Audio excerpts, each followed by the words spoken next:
What's up, guys? It's Anime Alex back again with another manga slash anime review.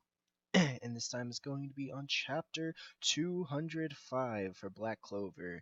Sorry about the setup. I am in my room. I am not in the computer room where I usually have this set up at. Whatever. Let's get it. So the chapter starts off with the demon that possessed Lick summoned last chapter. When the devil was taking over his body to get his grimoire to turn it into a five-leaf clover. We see that the demon is just flying around Hajj village, just decimating it, just destroying it, and the next thing you know, you see a shot of light, like a beam of light, hits the demon, and it's Prince Lumire. I think it's Lumire. Anyways, after a monologue, the prince is talking about how his purpose in life was not to let Licht become a murderer, even though Licht is doing this um, against his will. So we see in the next few panels, we see that this little high speed fighting, I guess you could say this is high speed, because it just shows Lumiere being like surrounded in his whole light aura, just zipping back and forth across. Um, so, uh, did I just forget her name already? No, see, Nero, female, and Nero. I'm just gonna call her Nero until I remember her name. I know it starts with an S. Nero, she was looking at uh Prince Lumiere's dead sister's body, and so I thought that was pretty hardcore. It was pretty sad. It's a very gruesome sight to see, and we just see the devil spirit just kind of ramble off. Mm. He's still monologuing about what he's going to do, how he's going to lose everything, like, basic anime 101, anime villain 101 stuff. Oh, your whole planet or your whole town, your whole world will be destroyed, yada yada this, yada yada that. My pain is far greater than yours, bad animation. Insert. So, as the fight begins, Nero basically tells Prince Lumiere to use the artifact in the magic gems. Secre, yeah, that's Nero's actual name. And I knew it was said in this chapter, but yes, Secre said use the artifact in the magical gems. They used the purpose behind them was to be created for equality and peace.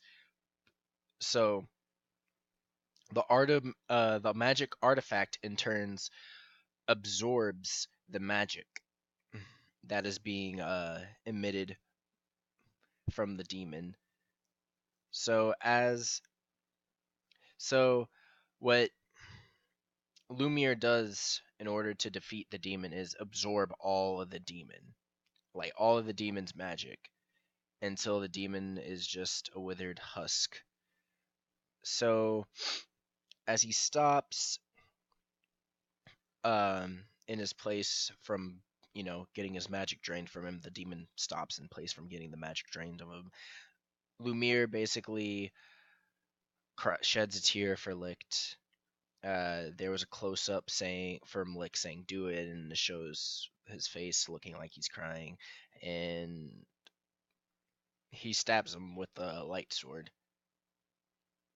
And as you know, the bones or all the demons' bones just kind of collapse into what you see in today's Black Clover for Hajj Village, and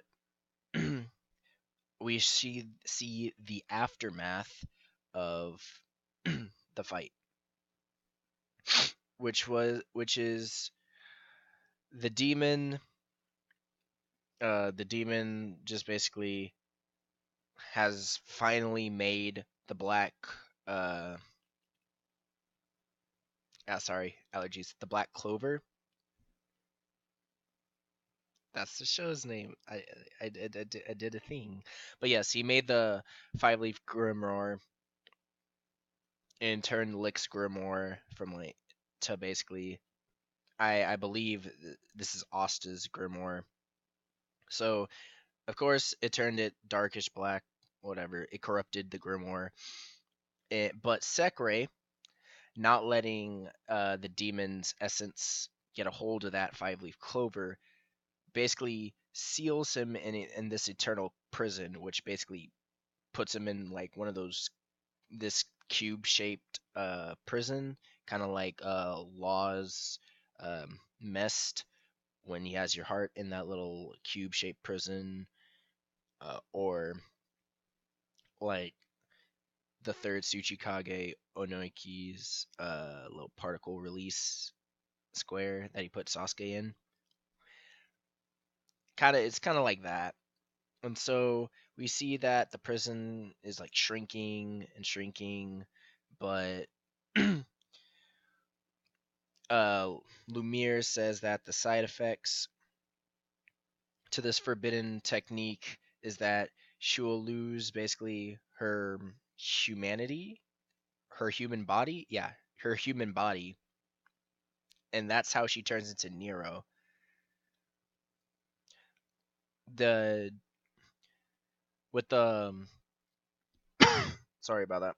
With Lumiere, the prince, being wounded, Nero, Secre, whatever you want to call her, uses the last bit of her magic to seal him in that whole stone, like petrification process that you see on top of the demon head that he got revived from. So, Secre seals him, petrifies him. He's a statue now, and Secre turns into Nero, the bird that we know.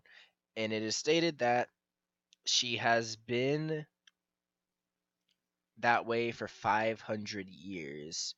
So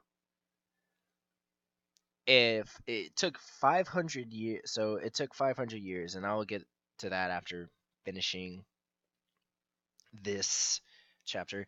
Anyways, we see Asta, and Patri all rush after the devil, and then they get cut off by a beam of light, and it shows Lumiere holding Secre, and they finally arrived at the battle, which heats up next week's chapter. I can't wait. It's gonna be good. I guess. It's gonna be so good. Anyways, Asta in the last panel, it shows Asta just having his whole surprise face and saying what's going on now. So I would like to say for 500 years, I don't understand how she survived for 500 years because it never really stated that if she lost her human body, she would live longer or something. So I was gonna assume she still had like her basic years left to live. So that was kind of confusing. I wish they like delved more about how she was able to survive for 500 years, or like just give a reasoning. I guess like an extra bits of textual evidence would be what would what would be needed for this whole like, oh, the reasoning why she could live that long and then pop up in her human body like nothing's happened. Because to me, I was like, oh, she turned into a bird, so I'm thinking she has a bird's life now, so she will die in a few years or something like that. Whatever. but but what I like about this chapter, and I think what we can take from this chapter, is that Asta didn't get lucky because I did skim over it. I did skim over it because I wanted to save the discussion for right now.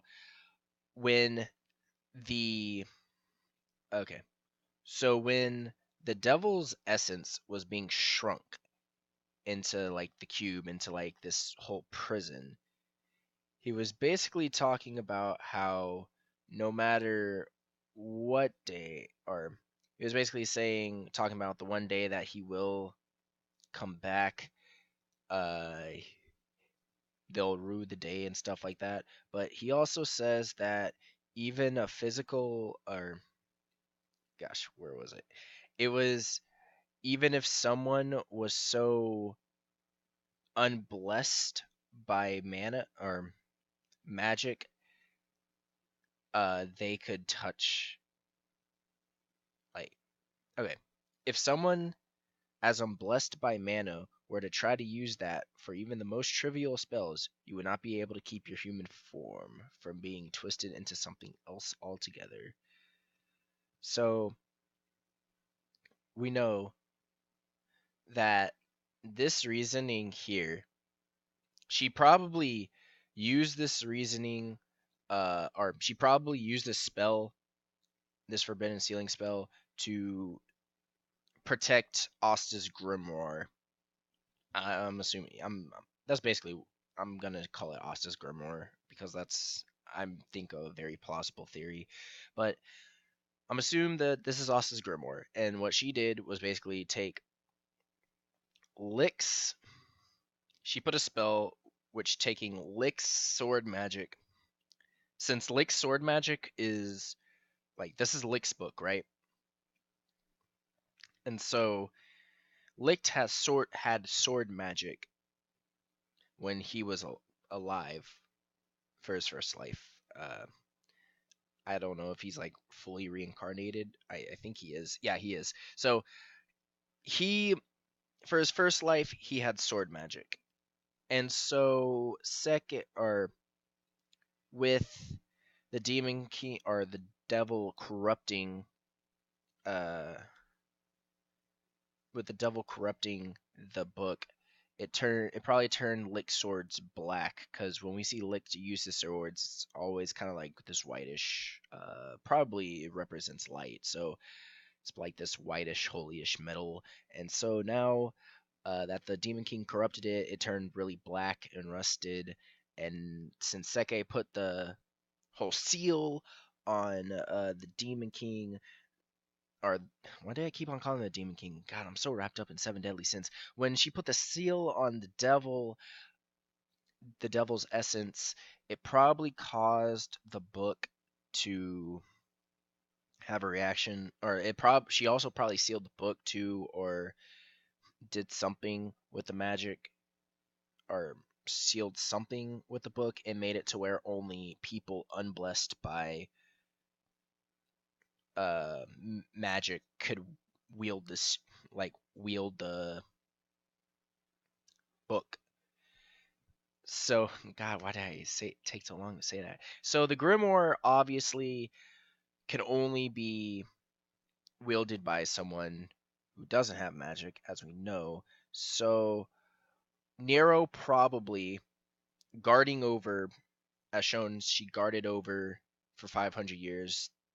Uh, the book, I believe the book too, and the statue of Prince Lumir. So I think when Asta was in that situation, uh, back at the first episode or two in Black Clover, where they're facing that chain user, like that chain thief, Nero probably realized that Asta didn't get a grimoire when everyone's supposed to get their grimoire at age 15. So, meaning this could be the prophecy. Asta probably doesn't have magic, so she comes and gives Asta the book to help Asta out against the chain wielder guy. I forgot his name because he was there and then gone, like the next day. So I like this because it's like Asta didn't get like the powers by luck ish. There was a reasoning for him to get these powers. It wasn't like Naruto getting the nine-tailed fox by luck, because the nine-tailed fox happened to pop up at the Leaf Village when Naruto was born, and so the, the fourth Hokage had to sacrifice his life him and his wife had to sacrifice his life for Naruto, and then he was like, "Hey, fam, I'm just gonna put this in you to stop the Nine Tails," and then boom, he got the Nine Tails by kind of doing nothing. So it feels like everything was like prophesized. Everything was like prophesized, and there needed to be like the perfect. Um, how can I say this? The perfect setup to give this grimoire to someone. And we don't know what Asta's origins are, so we'll see where that like the reasoning behind I hope we see the reasoning behind him having no mana later on. And we know that since this was all 500 years in the past, Asta a really popular theory is Asta is like the mix between a human and an elf, and that's why he doesn't have any magic. It would kind of not make any sense because that the elves died off 500 years ago, and then they were brought back just now when Asta's like 15, 16 years old. So kind of that's kind of an out there it's kind of an out there theory, or that he's the mix, the hybrid between a human and a elf. But hopefully we'll learn why he doesn't have magic, and then it explains so much why he can be able to use the swords and why he's the chosen one by Nero's chosen one. And I like this because it feels like Asta was meant to use the sword. No one else can use it. It's not like the Nine Tails where like, oh, you just need to seal it in someone else and then boom, they can use it. Or it's not like Ichigo got stabbed by Rukia and then bam, substitute Soul Reaper. Like she could probably have done that to like anyone, and then bam, substitute Soul Reaper. Like nah, it. This feels like Asta was meant for this. It's not like freaking All Might from My Hero Academia being like, oh here's a piece of my hair, boom, there you got all for one now. Hope your body can withstand it. Like at that point, it's all like, oh, the main OC just got lucky by like coming across the power, and but no, it's this power is bestowed upon Luffy. Or why did I just say Luffy? I was thinking One Piece, thinking how Luffy got his devil fruit, but that's a whole nother thing that he got it from. He wasn't getting it from luck or anything. He just went up and stole it. But no, I'm saying the power was brought onto Asta for a reason, and it was Nero, or I'm assuming Nero brought him that power in that time of need. So it did. So looking back at it, it doesn't look like, oh, it was just plot armor that he got a grimoire and it happened to be an anti-magic grimoire, and that's what I think it was great about it. Sorry about the whole rambling. I kind of got off topic there, but besides that, anyways, I would say this is a 4 out of 5. The only thing that like kind of irks me is again the 500 years. It's just, I'm like, how did she live that long? Like that bird should have been fried chicken by that this point in time, like just dead in the ground for the vultures to eat. But still a good chapter. Cannot wait for the next chapter. I'm pretty sure this fight's gonna be really good. It's heating up, and I hope that we will, after this arc, we will just like we'll still have some Black Clover goodness, because this is a really well written manga, and I don't understand why it gets so much hate. It's better written than My Hero Academia is, or Baruto is, and those because everyone thinks of those as the new big three. They're all kind of battling it out against amongst one another. So I think storytelling wise, Bar like but not Baruto. I think storytelling wise, Black Clover is like above the other two, in my personal opinion. But anyways, your opinions are your own. Anyways, leave a like, comment, subscribe, and then I'll see you in the next one. Peace.